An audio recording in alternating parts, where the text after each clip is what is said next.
Wood's Dispatch. In 1854, the policy of education was given a new direction by Wood's Dispatch, authored by Charles Wood. The dispatch set forth a comprehensive scheme of education in India.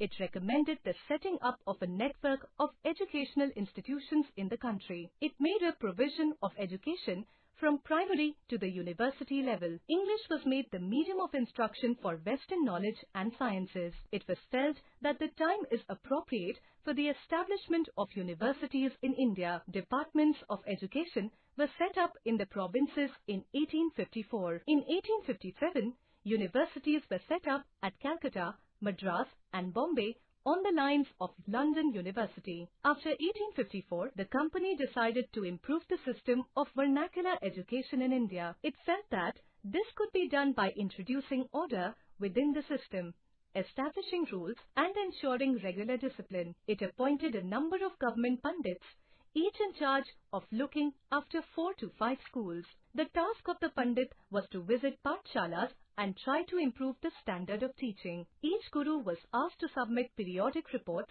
and take classes according to regular timetable. Teachings were supposed to be based on textbooks and learning needed to be tested through a system of annual examination. Students were asked to pay a regular fee, attend regular classes, sit on fixed seats, and obey the new rules. The new system was quite different from the earlier ones. The aims of education were to match the needs of the colonial empire. In the earlier system, the salary of the teachers were paid by the community they served. Now, they became government servants. Earlier, the teachers selected the texts to teach according to the needs of the community. Under the colonial system, the teachers had no say in the curriculum. Passing the examination conducted by the government became the main goal. Teachers often felt intimidated by visiting school inspectors. From the beginning, the parents who sent their children to English schools believed that there would be a conflict between them and their children. They often blamed the educational system for their child's behavior. Many people started believing that this education was not good for one's character. British educated Indians grew up learning about Pythagoras, Galileo and Newton, without ever learning about Aryabhatta, Bhaskar and Panini. Many felt embarrassed in acknowledging India's contribution in the fields of arts and literature. Option.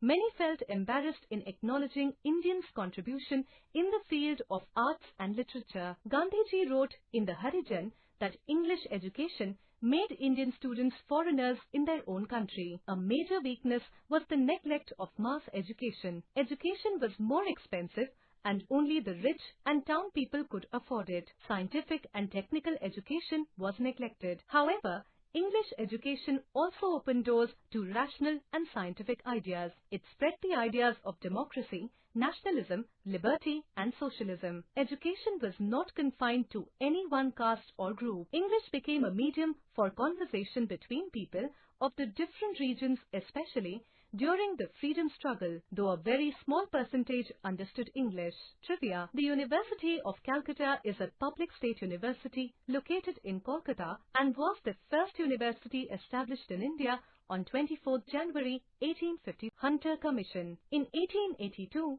Hunter Commission was appointed by Lord Ripon, which made several recommendations for cause of education. Higher education progressed at great speed during the next few decades of that time. Lord Curzon appointed the Raleigh Commission to look into the condition and prospects of the universities established in India. It submitted its report in 1902. Its recommendations were embodied in the University Act of 1904. The main result of the passing of the Act was to Europeanize the Senate and Syndicate of the universities and to turn them into completely government universities. The Indians were opposed to the Act because they considered it as restriction of opportunities for higher education to the young Indians.